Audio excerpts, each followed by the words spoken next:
May I have your attention, please?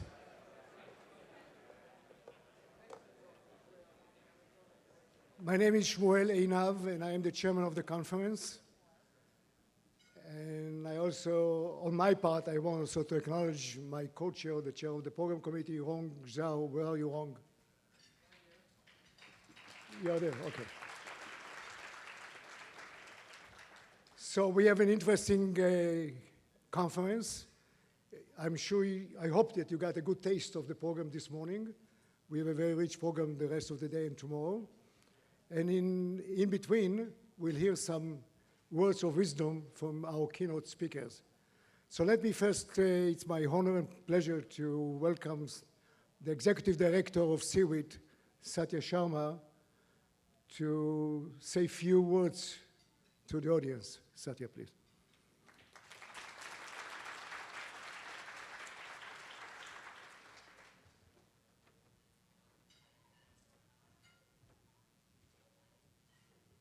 Well, it's good to see some old friends, some new friends, as we welcome all of you to this 11th International Conference on Emerging Wireless and Information Technology. As you have seen from the program already, it is a rich conference with 3 keynote speakers, approximately 60 oral presentations, and more than 65 poster papers. We have speakers from all over the world. We have the 12 distinguished panelists in 3 panels, big data and 4 tutorials on the big data and Hadoop, R, Python. So there are approximately 80 different organizations represented here at the conference. And so this provides a great networking opportunity. Some of these people may not be here yet, but they will be here during the conference. We have speakers from all over the world, as well as our sister institutions, SUNY and CEWIT Korea. And I will particularly like to thank Dr. Chun-Ho Kim, who is the president of SUNY Korea, as well as CEWIT Korea, and his team. In addition, we have several company executives from Korea in the morning, and I highly recommend the US companies to meet with them and to explore mutual business opportunities. I also request that all of you visit our sponsors' booths. The major sponsors for this year's conference include CA Technologies, Cisco, Motorola Solutions, Softion, Verizon, SUNY Korea, FlexTrade, Hoffman & Barron, Northrop Grumman, SWAM International, and Unify, as well as several others. I sincerely thank all of them. This morning, we had 3 parallel sessions on big data architecture and analytics, a second one on information technology and society, and a third on smart energy and urban systems. In addition, we had a panel discussion on entrepreneurship and venture capital, followed by a break and networking session in the atrium show floor. We will begin with the lunch with our very distinguished speaker. Dr. Samash is going to introduce Ambassador Consul General of Israel in a few minutes. This afternoon, we again have 3 parallel sessions on big data, networks, clouds and security, and health technologies and medical devices. In addition, we have early phase and startup company pitches. Companies in Talibs, Bright Home, Talent Browser, OmniSign, and Flight Partners are the startup companies. As you know, one of our charter is basically encourage these startup companies to bring the new technologies to the marketplace. We will have a reception starting at 5:45 at the atrium. And during that time, I also recommend that visit the remaining posters, as well as the exhibitors that you may not have visited during the day. And don't miss our international cultural show, which starts around 7:15 in the ballroom here itself. It was a big hit last year. I'm sure it will be even a bigger hit this year, where we have dances and music from all around the world to celebrate the diversity of cultures that we have at this conference. Tomorrow will be another, I think I need to say that I stole this idea from Dr. Chun Ho Kim when we were having the CEWIT Korea conference over there. We were so much impressed what he was able to accomplish. He said, we got to do something similar to that. I don't know if we're as good, but we're attempting to get to that stage. So thank you, Dr. Kim, again. Tomorrow we'll have another day of informative sessions and networking opportunities. We will begin with registration at 7 a.m., followed by continental breakfast and exhibitor and poster sessions at 7:30. At 8:30, the parallel sessions will begin. They will feature Internet of Things, which I think is a hot topic these days, health technologies and medical devices, and again, tutorials on Hadoop, data sciences, and advanced topics in Hadoop, and the data analytics and Python. And then we'll have the Entrepreneur's Toolkit workshop as well. There will be a break during that session, and again, posters and the atrium shore floor will be open. Lunch will be served here in the ballroom at 2 o'clock. And we have two keynote speakers tomorrow, Tom Banaculi as well as Richard Brauman. You will enjoy both of their talks, excellent speakers. And from 2 to 5 p.m., there will be an international B2B, business-to-business networking session offering opportunities for a collaboration with the companies here as well as the companies from outside. And just like anything else, there are some faces in the front who you may know, but then there are people who actually make things happen. And I must acknowledge those people who have really made and put tremendous amount of effort, and that's Leanne, Kathleen, and Cindy. These people have worked very hard. They have corresponded with a lot of you. So they are the real people behind the success of this entire conference, and I really sincerely thank all of them. So again, welcome to the conference, and please let us know if you need anything else. We will try to make sure that we try to do whatever we can to make your pleasant and this attendance at this conference very pleasant and enjoyable. Thank you.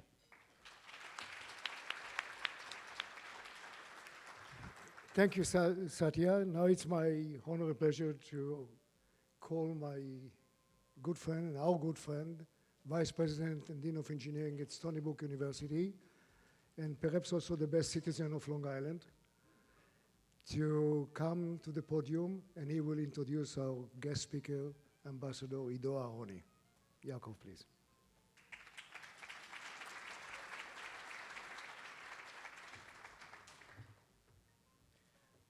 Thank you. For those who don't know who Shmuel was talking about, my name is Yaakov Shamash. Thank you all for coming. I want to add my thanks to all the people that Satya just thanked.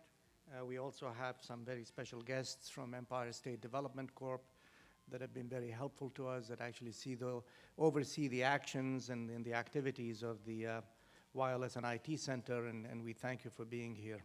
You've been great friends. I need my reading glasses now. Last year I didn't, but now I do. So, okay, and I'm not going to tell my joke either. For those, how many of you know the wireless joke? How many haven't heard the wireless joke? Whoa. Okay, so we have the three anthropologists, American, Russian. What do we use, Israeli or Indian this time? Satya? We'll use the Israeli. Satya, I always pick on the Indian, so we will pick an Israeli. Mr. Ambassador, I hope you forgive me. So the American is bragging about the digs that they have done, and he said, we dug a hole about 50 feet under, just outside Lincoln, Nebraska, and we found some copper wire, which meant that we had telephones and things like that 500 years ago. Every foot is 10 years, so 500 years. So the Russian says, oh, that's nothing. We dug a hole just outside Leningrad, about 100 feet, and we found optical fiber, which meant that 1,000 years ago, we had internet, we had everything that you have now. So the Israeli anthropologist said, oh,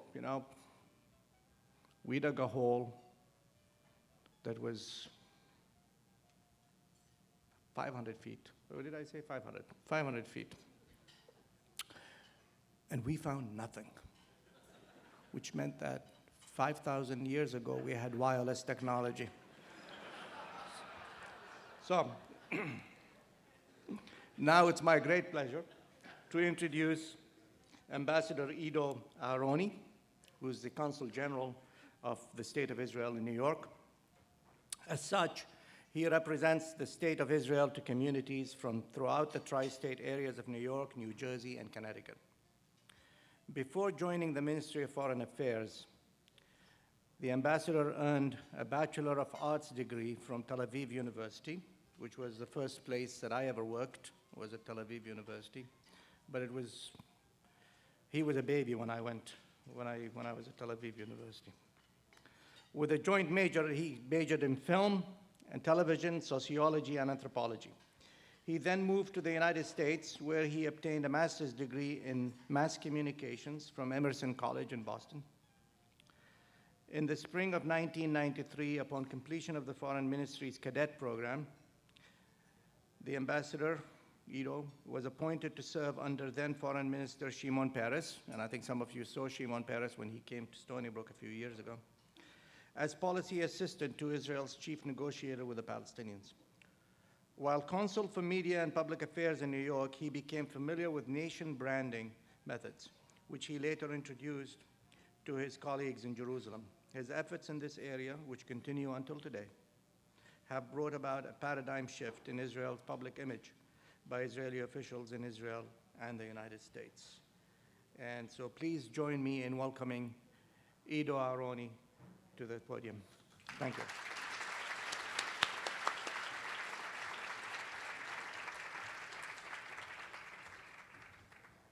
Thank you so much, Professor Shamash, especially for your ability. I guess it has the fact that you're originally from Israel has something to do with it, but with your ability to pronounce my name correctly. My name, Ido Aharoni. I made a terrible mistake when I first came to America. I decided to spell my name Ido, I-D-O. By the way, Ido is not a Japanese name. It's a name that comes from the Bible. And it was pretty badly mispronounced by many Americans. They referred to me as Ido and I do, and people would look at my business and say, I do? Say, well, I do. I hope you do too.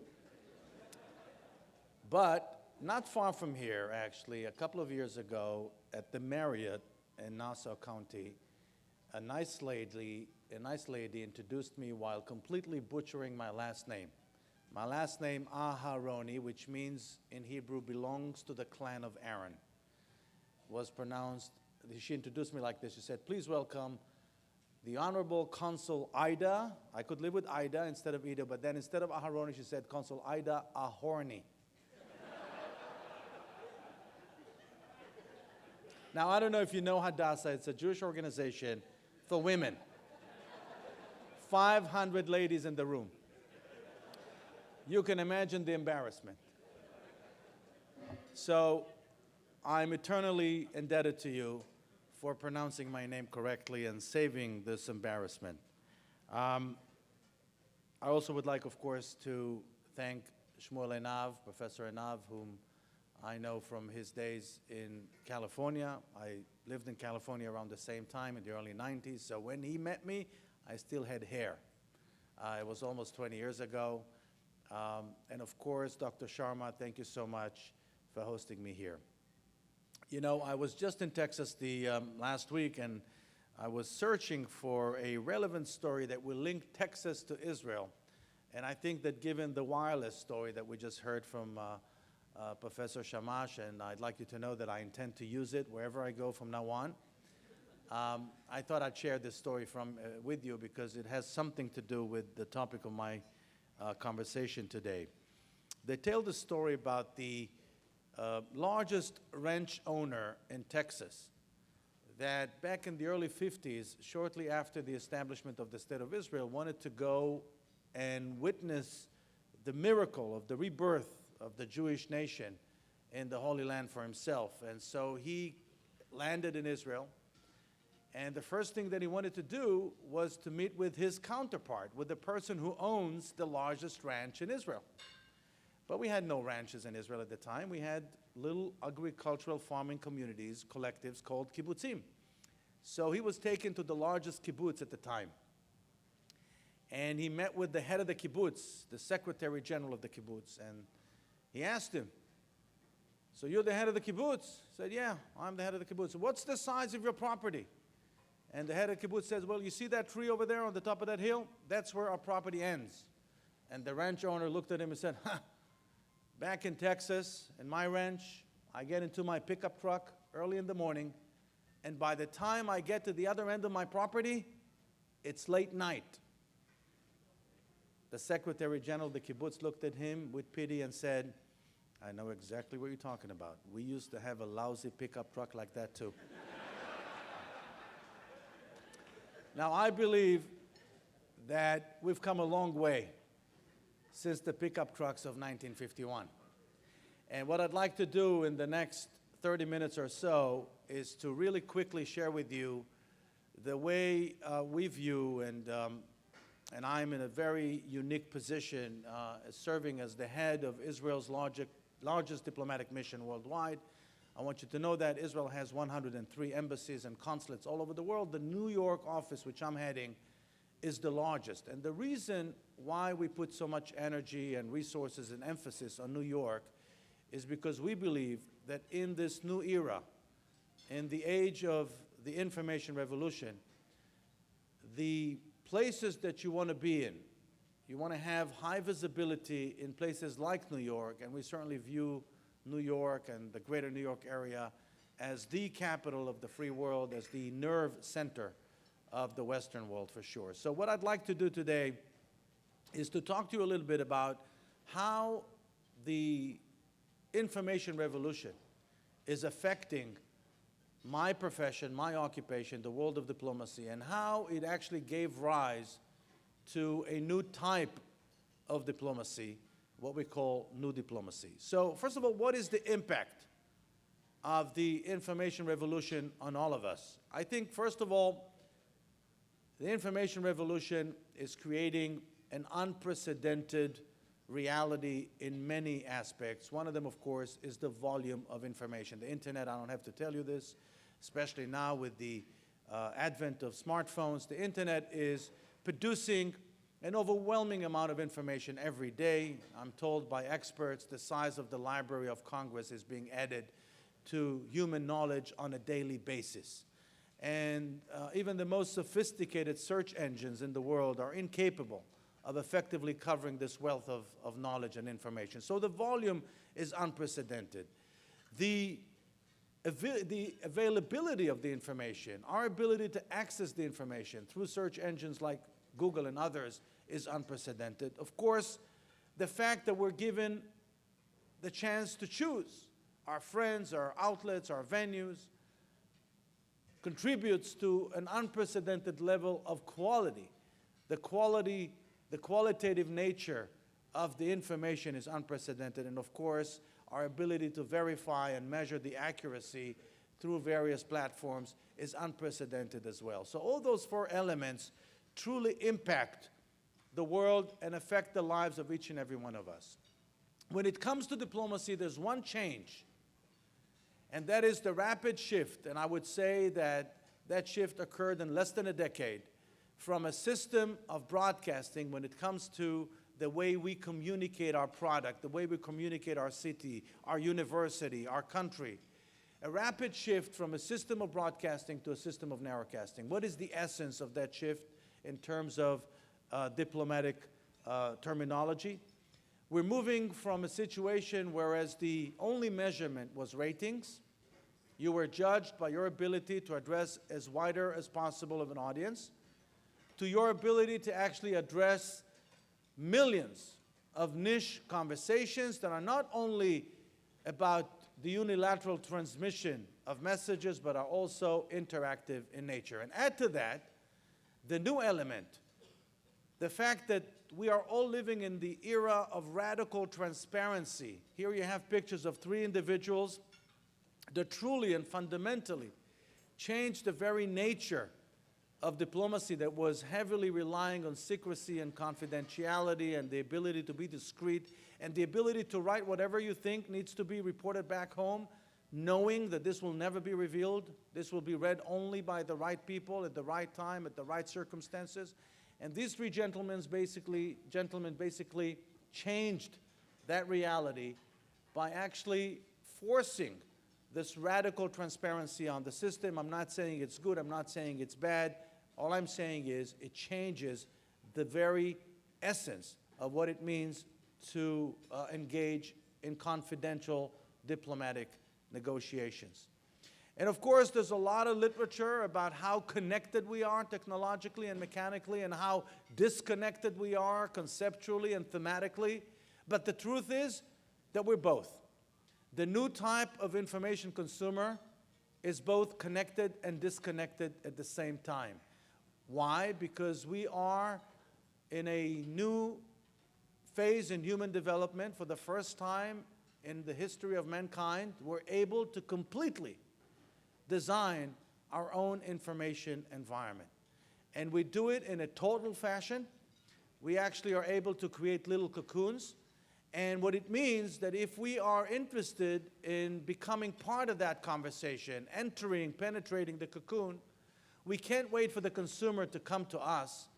We have to take the proactive approach as diplomats, as countries, as cities, and actually to reach out to them. And the key word in understanding the new consumer experience is relevance. And wherever you go today, you go to advertising agencies, you go to marketing experts, you go to branding experts, you hear the word relevance time and again is becoming the most important word. That all gave rise to the new type of diplomacy. If the old diplomacy was about government to government, the new diplomacy is about the person, the individual, the consumer. You know, we're all information consumers. Before we can be considered as patients or users or voters or respondents or participants, we're all information consumers. And this is the new definition of new diplomacy. International relations in which citizens play a greater role, emphasis on innovative approaches to affecting change in international relations. So what was the classic diplomacy? First of all, classic diplomacy was recognized as an occupation. Jokingly, people said, what is diplomacy? It's the art of letting someone have it your way. This is no longer the case, of course, but it was mostly about what we call in our diplomatic language government-to-government relations, bilateral relations. It required negotiation skills. The emphasis was on languages, preferably esoteric languages. You needed to develop a high degree of cultural sensitivity. It's still very important for diplomats.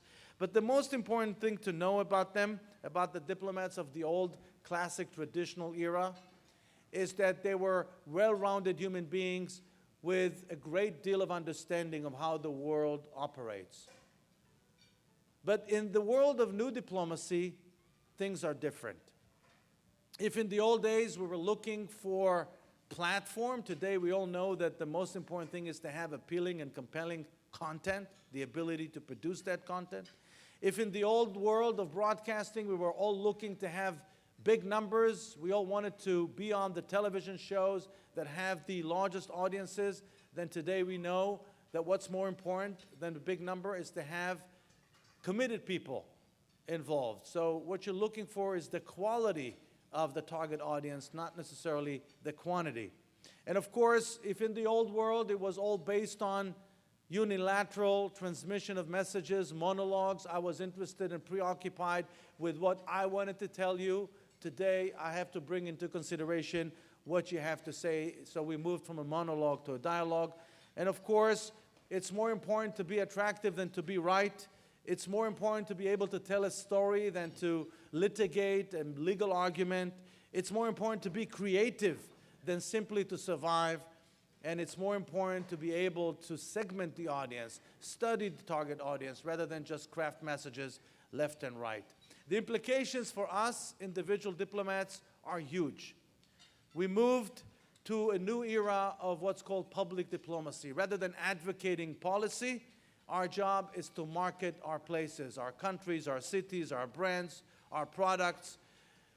From emphasizing our skills as representatives, our representational skills, we're now being required to have management skills.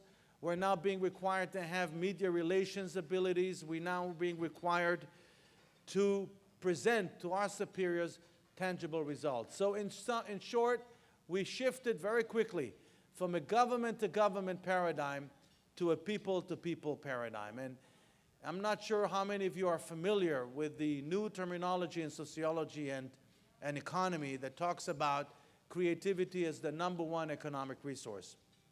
And one specific theorist in the field of sociology and economy is Richard Florida, who has famously coined the term the creative class. And I don't know, again, how many of you are familiar with this theory, but basically the creative class theory talks about a certain group of people, about 3 to 5% of the society. These are the people that come up with ideas, and many of you belong to that class. You come up with ideas that change the world, ideas that can disrupt an existing order or an existing technology. But those ideas are not necessarily limited just to the world of high-tech and medicine and science. They can be expressed in the kitchen by the creation of a new cuisine, or on the big screen in the world of arts, or on the dance floor. Wherever you go, you find creative people, and they are the ones who are making the world not only a better place, but they're the ones, the ability of a society to nurture them is also giving us the ability to predict whether this society is going to be successful or not. So what I'd like to do is to share with you, based on my experience as a practitioner, someone who tried and is still trying to improve the overall positioning of my country in the world, especially in North America. 10 tips, things that I learned in the process that I'd like to share with you. I think they're relevant for many other areas, not just for diplomacy. The first thing that we learned in diplomacy is that we have to go to the basics of marketing. And in many places, they're making a mistake. They believe that branding is all about the ability to create new visual language. And I always jokingly tell the story of Israel's #1 bus company called Egged, that some years ago, I believe Egged has 3,000 or 4,000 buses. Some years ago, they wanted to send a message to the Israeli consumer that they really care about the environment. They turned to a branding guru who very simply advised them to paint all the buses in green. Before that, the buses were red. So that's what you see on your right-hand side. You see the buses in green. They forgot one little thing, that even green buses can still pollute the air. And what you really need to do if you want to convince the Israeli public that you genuinely care about the environment is, of course, change the technology. In Israel, a similar story, but this time they got it right, is, of course, the story of the city of Holon, my hometown that suffered from a very bad image for many, many years. The mayor of Holon, who was appointed some 20 years ago, who's not a marketing guy, he's not a branding guy, he's not an advertising person, but instinctively, he realized that his city doesn't have an appealing or attractive identity, so he decided to create one. And he devoted 5 years, the first 5 years of his term, to the creation of infrastructure in his city that will be geared toward children. And he basically positioned his city around children by creating a variety of attractions for children. And 5 years into the process, without spending a dime on advertising, he positioned the city of Holon as the undisputed capital of children in the state of Israel. And I give this as an example of what needs to be done. Tip number 2, learn to listen to the audience. I know that this is sometimes very difficult when you're working on new technology, on a new advancement, new innovation. You're convinced you have all the answers to all the questions. But sometimes conducting research, segmenting your target audience is very important. Here's a lesson that I learned. They tell this story about this guy who's walking down the street. He runs into an old friend, and much to his surprise, he sees that the friend has a penguin marching behind him. He says to him, "Hey, did you notice there's a penguin marching behind you?" He says, "Yes, of course I know there's a penguin behind me." "So what are you going to do about the penguin?" he says. "I suggest you take the penguin right away to the nearest zoo." The friend said, "It's a great idea." The next day, he runs into the same friend again, and he sees again the same penguin behind him. He says to him, "Hey, didn't I tell you yesterday to take the penguin to the zoo?"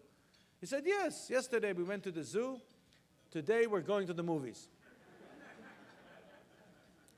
In other words, it's not about what we say necessarily, it's about what they hear, and it becomes imperative for us to study and analyze what they hear. There's one thing I learned in my years in academic life, that we individuals do not turn to mass media because we're interested in shaping new opinions day in and day out. On the contrary, we're all turning to mass media because we're looking to reinforce our pre-existing convictions. So it becomes essential for us to analyze and study and research. What is it that the consumer is interested in? Which leads me to the next tip, number 3. Invest in independent research. Don't rely on research conducted by others, because when you do your own research, when you are the one who's putting together the brief, you know exactly what your needs are. It becomes far more effective when you do that independently. And of course, remember, quality is far more important than quantity. I can tell you that having 5,000 devoted fans on Facebook is more important than having 500,000 people that really don't care. Of course, the best would be to have 500,000 people that do care, but we have to work with what we have, and 5,000 people that are devoted, committed, are more important than a large number of people that, for them, this issue is peripheral. We believe that the future is in micro-marketing. Some people use the phrase nano-marketing or nano-targeting, micro-targeting.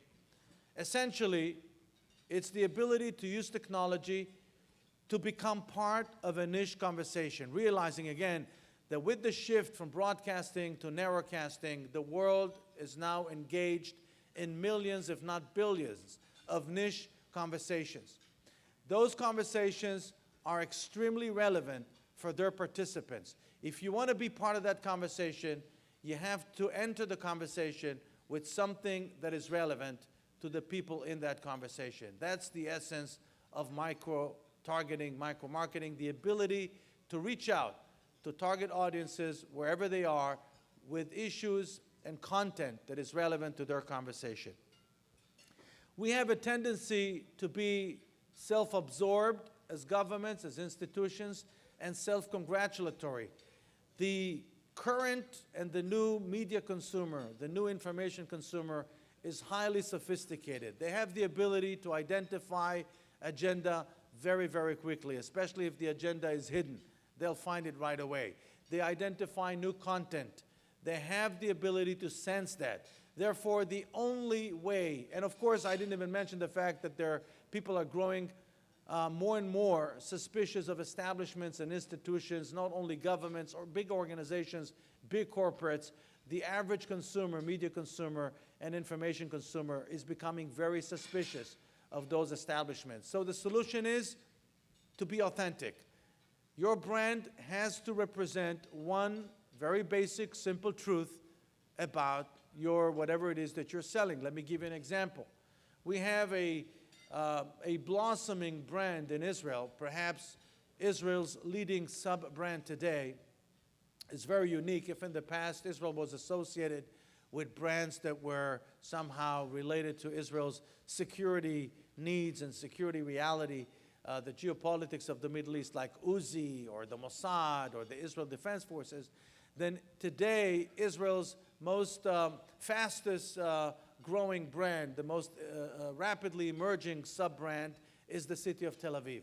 And the city of Tel Aviv has a strategy that can be encapsulated in one word: non-stop. And the slogan of the city of Tel Aviv as a brand is the city that never stops. Now, non-stop is very compelling, it's very dynamic, but it's not necessarily positive. There are some negative elements to it too. If you think about non-stop, everything in non-stop can be overbearing. Non-stop traffic jams, non-stop parking tickets, non-stop noise, non-stop air pollution. It's not necessarily positive, but it represents a very basic and simple and authentic truth about Tel Aviv. Same thing goes for the brilliant branding of New York as the Big Apple in the 70s.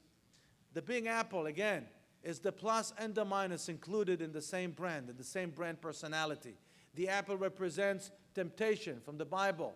It's meant to attract people of faith to New York that stopped coming to New York in the 70s. So the Big Apple, again, is the plus and the minus.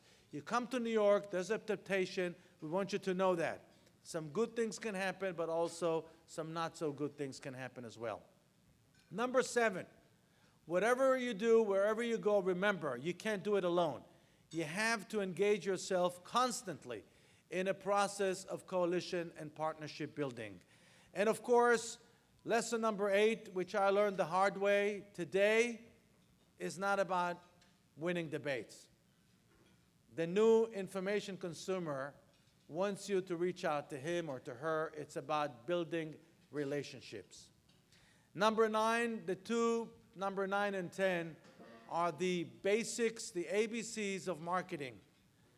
Identify for yourself what is your relative advantage. What is your competitive edge? What is it that you're selling the public? And once you figure it out, find ways to effectively communicate it to relevant audiences. One of the things that countries did, including my own over the years, we developed our message and we transmitted the message unilaterally to people in Korea, in Germany, and in Brazil at the same time. Not realizing that each target audience requires a different message, a different packaging, a different cultural sensitivity. And in today's world, it's extremely sophisticated, highly complex. We realize that, and therefore the onus is on you, the marketer. The onus is on us, the diplomats, to try and craft those messages very carefully while they're relevant in their cultural context. And this is the result of years of research all over the world, talking about how we're marketing Israel today to the world. This is the prism, this is the context, this is the perspective that we're trying to promote, talking about Israel as a bastion of creativity, emphasizing and highlighting Israel as a place that is entirely based on innovation. Let me share with you a little story that we had a very challenging summer. The last summer, Israel was engaged in a war with a terrorist organization called Hamas down in the southern region of the state of Israel. During that war, Israel was attacked in an unprecedented fashion. 4,500 rockets and missiles were fired against innocent civilians, and we had to respond militarily. During the war, I had the privilege and the honor of accompanying the governor of the state of New York, Andrew Cuomo, to Israel. He was the only governor that came to Israel specifically to show solidarity with the people of Israel. Millions of them spent their entire summer in bomb shelters. And he wanted to see for himself the defense system, the Iron Dome system. He wanted to see the situation on the ground, so we took him to Gaza. He met with the prime minister. He met with the president of the state of Israel. He met with the heads of the military. And wherever we went, in all the meetings, in all the visits, 2 words echoed in every meeting. One was accountability, and the other was creativity. And they're very relevant to what we're doing tonight, to what we're doing here today, to our understanding of the new type of diplomacy, the new emerging practice of people-to-people and government-to-government relations. Accountability is important because it's linked also to creativity, especially in our region. To be accountable, it means that you have to be transparent. To be accountable, it means that you have to be self-critical. To be accountable, it means that you have to put knowledge and self-examination and self-criticism at the very center of your being. And this is the situation in Israel, and I'm glad to say to you that that's what makes us different than our neighbors. Sometimes it's difficult when you have such a, people complain about the American and the European press. I tell them, and I urge all the people that tell me, they're so critical of Israel in the European media. I tell them, well, if you really want to hear, be exposed to press that is critical of Israel, you should be more attuned to the Israeli press. You won't find more critical press than the Israeli press itself. So that's part of accountability. And then, of course, the other dimension of it, when you put knowledge at the center of your being, when you have the ability to nurture knowledge, and when you work very hard and your entire system is geared toward the celebration of knowledge and the advancement of knowledge, then creativity becomes a byproduct. Creativity stems from the permission you're given to ask questions. In our case, the State of Israel, they say, the old cliche that necessity is the mother of all invention. We inherited a piece of land that is 70% of it is arid land, severe and acute lack of water, surrounded by enemies, facing threats left and right. We had to be creative in order to survive, and I think the Iron Dome is one example of Israeli creativity. But again, as I said before, you can find it in just about every dimension of life in Israel. Let me end with a story, and then we'll open the floor to have some of your questions. In 1969, Israel's Prime Minister, Golda Meir, who served between 69 to 74, I don't know how many of you know of Golda Meir, but Golda Meir was born in Russia. When she was 3 years old, she came to America. She was raised in Wisconsin and in Milwaukee. And in her late teens, she moved to then Palestine. She became a leader of the Zionist movement, and she ended up becoming the Prime Minister of the State of Israel in 1969, the first and only female to hold this important position. In 1972, Golda Meir, who was known for her great ability as a public speaker and for her great sense of humor, she was asked to host the Chancellor of Western Germany at the time. His name was Willy Brandt. And of course, given the relationship between Israel and Germany, it was a very sensitive visit. And she was consulting with her staff, what can we do with Willy Brandt that will be out of the box? So, obviously we will take him to see the military, we'll take him to see the Holocaust Museum. But what can we do with Willy Brandt that is out of the box? And someone told her, if you really want to impress the German Chancellor, why don't you show him some architecture in Israel that originates from Germany? I don't know how many of you know that, but Tel Aviv is the second largest concentration of Bauhaus architecture in the world after Berlin. So she did. She took him on a tour. We have 4,000 Bauhaus buildings in Tel Aviv. She took him on a tour of Bauhaus in Tel Aviv, and they concluded the tour at the cultural center of Tel Aviv. She told him, this is our national theater. It's called Habima. And right next to it, she said, is the Man Auditorium, our performing arts center. And Willy Brandt was silent, and he said, I can't believe that. You, the Israelis, of all people, you decided to name your performing arts center after the famous German author Thomas Mann? And Golda said, no. We named it after Freddie Mann from Philadelphia. He looked at her and he said, Freddie Mann from Philadelphia, never heard of him. What did he write? She said, he wrote a check. Now, Golda was a very, very smart lady What she was trying to tell Willy Brandt, and I'd like to end with this note before we open the floor, is this. The world is a very competitive place.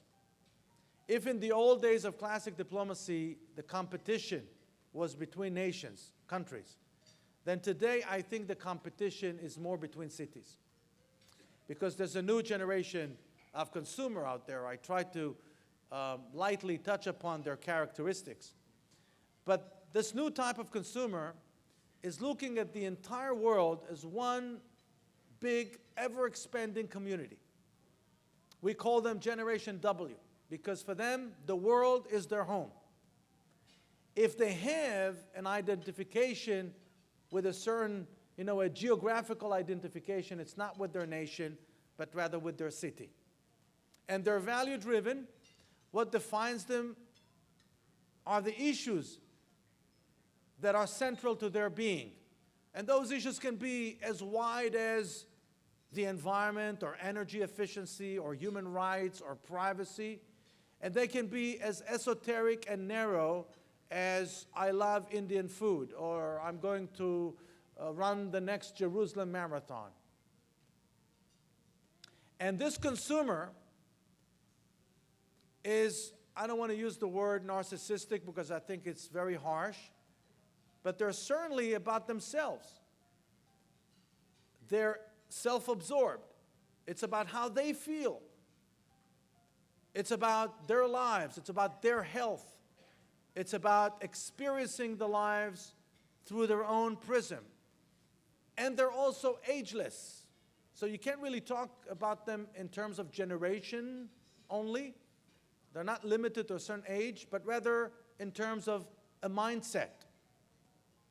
And Golda, as early as 1972, she sensed that in today's world, it's important to be right. It's important to be able to win debates. It's important to be able to effectively litigate on behalf of your nation. It's important to be able to advocate a position. But it is no less important, especially for this new type of information consumer, to be attractive. There's a tough competition out there. And if you won't be attractive, you won't be able to win that competition. So being right is important, but being attractive is perhaps more important in today's world of new diplomacy. Thank you, and your questions, please.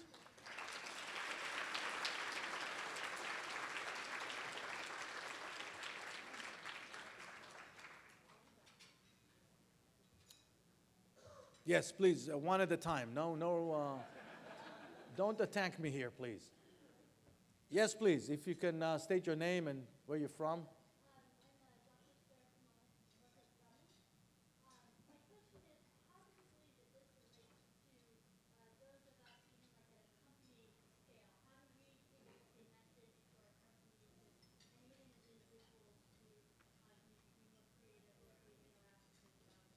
I was asked about how does it apply to private companies and private sector, and I think that the most relevant lesson to be learned from my experience, at least as a practitioner in the field of nation branding, is the reliance on micro-marketing. I believe that's the future. I think that it's, first of all, it's more cost-effective. You don't have to spend a lot of money on above-the-line advertising. I think that that's a dying world. I think that we're all shifting to a world of tiny, tiny, nano niche conversations. And our ability and technology today is allowing us to do that. Social network platforms like, especially Twitter, less than Facebook, mostly, I think Twitter is available to us to do that. And I think that companies that will embrace micro-marketing quickly will have an edge in the future. That's the way of the future. Yes, please.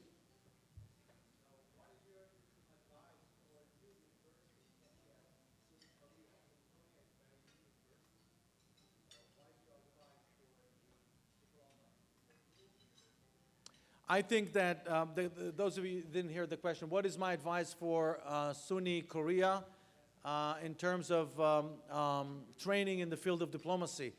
Look, I don't want to sound radical, but the bottom line of what I just said is that the classic diplomacy, it's not that it's completely dying, I don't think it's dying, but it's not anymore about conducting secret negotiations, you know, in a remote village somewhere, about the disarmament of two nations. Not that I'm undermining this, it's important, but I think that you will find that diplomats today need to see themselves as the CMOs of their countries. So therefore, I believe that the only effective diplomacy that is left for all of us in the age of radical transparency is public diplomacy.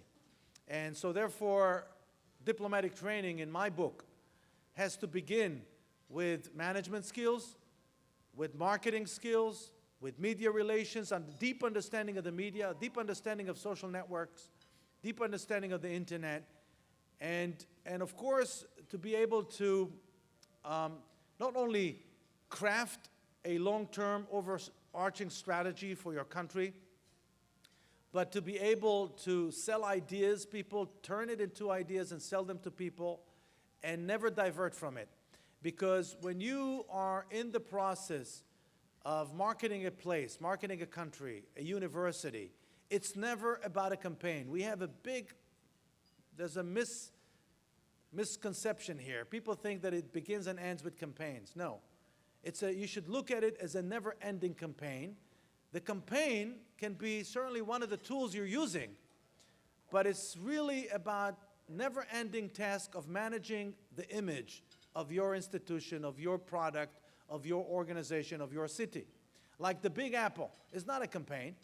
The Big Apple is the personality that was designed for the city of New York. And the job of managing the Big Apple will never end. I Love New York can be a campaign that will support the Big Apple as a personality. But I Love New York is not the brand. I Love New York is a vehicle for the brand. That's the difference. So in the case of Israel, creative spirit is the DNA of who we are.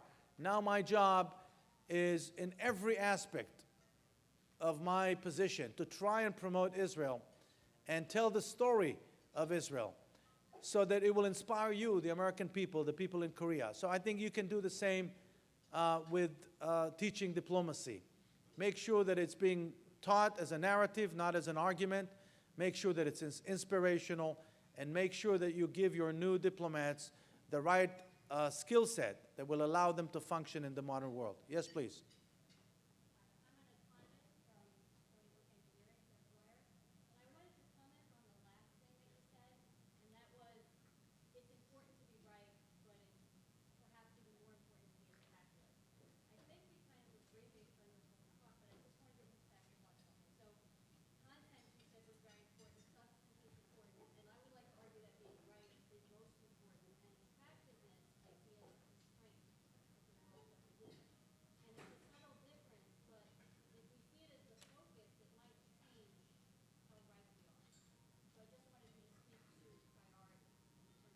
Right.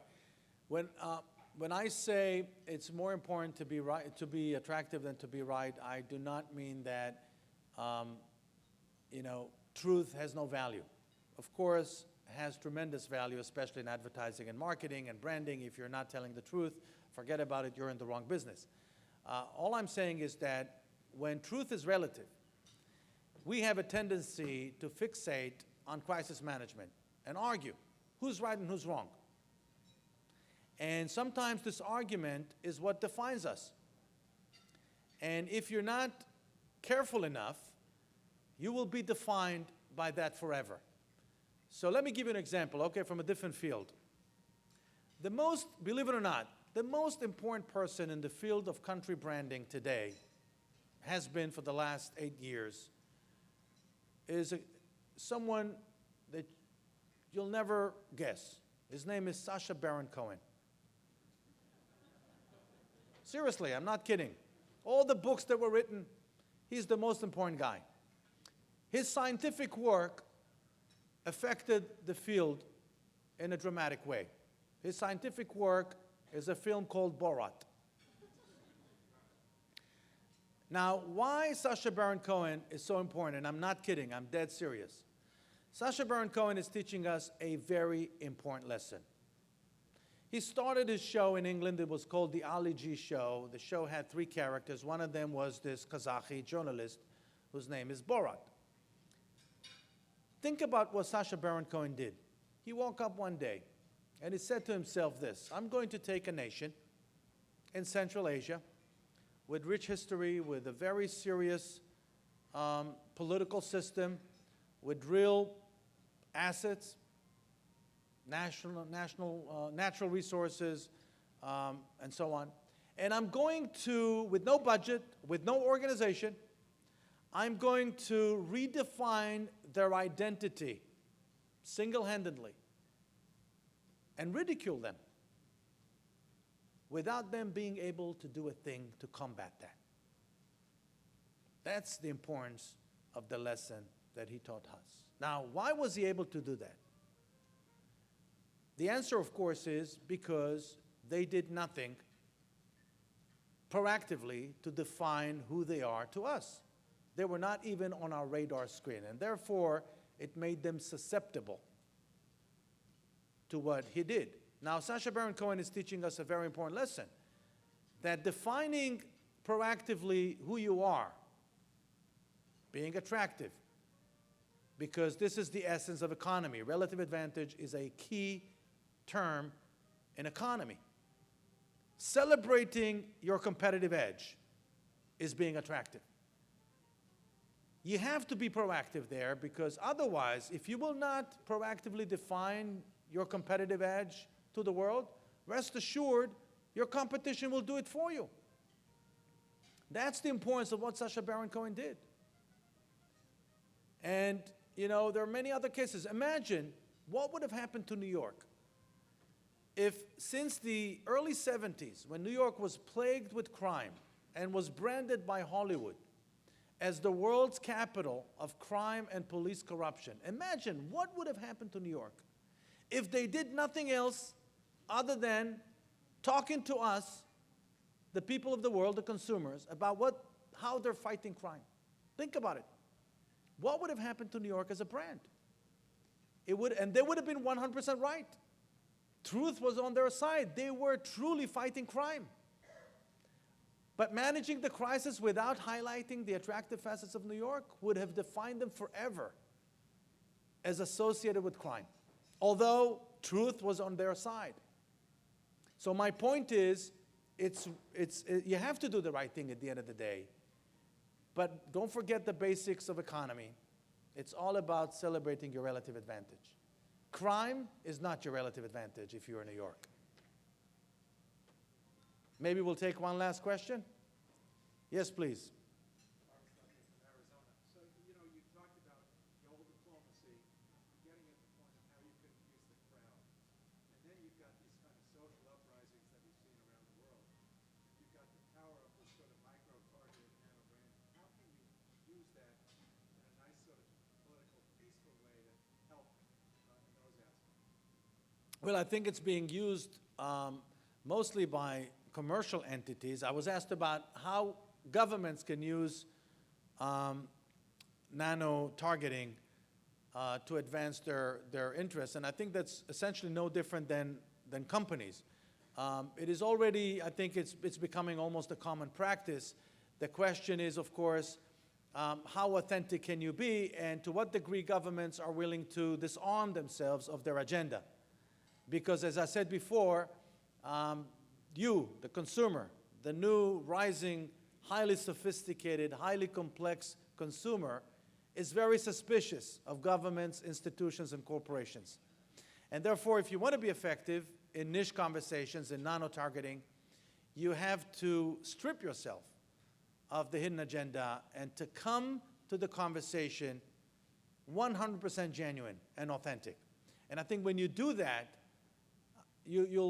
one example, and I'll end with that, is of course our decision in the Israeli government several years ago, and it was not a simple decision for us in the Israeli Foreign Service to do. This was in 2003. We made a decision not to be shy about how advanced and how open Israeli society is to the gay community. how advanced we are.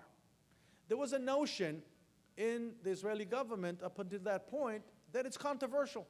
But you know what? For Generation W, it's not controversial at all. Same-sex marriage is not issue. It's not an issue at all. So we didn't know that. So we were debating, and then in the end, we said, why won't we celebrate that? Let's celebrate it. We shouldn't be shy about it. Let's tell the world that you can be gay in Israel freely. You can celebrate your sexual identity, no problem. And when we did that, all of a sudden, we realized that it was extremely relevant to a huge group of people, gays and straights, at the same time, because they saw this as a sign of maturity of the Israeli society. And the benefit was immediate. So today, Tel Aviv is a prime destination for gay tourism in the Mediterranean basin. They're at par with Berlin and Barcelona in Tel Aviv. And that, I'm giving this to you as an example of when you're willing to, not to hide anything. This is who we are. Let's talk about it. Then the benefit is immediate. Thank you so much, and have a great conference.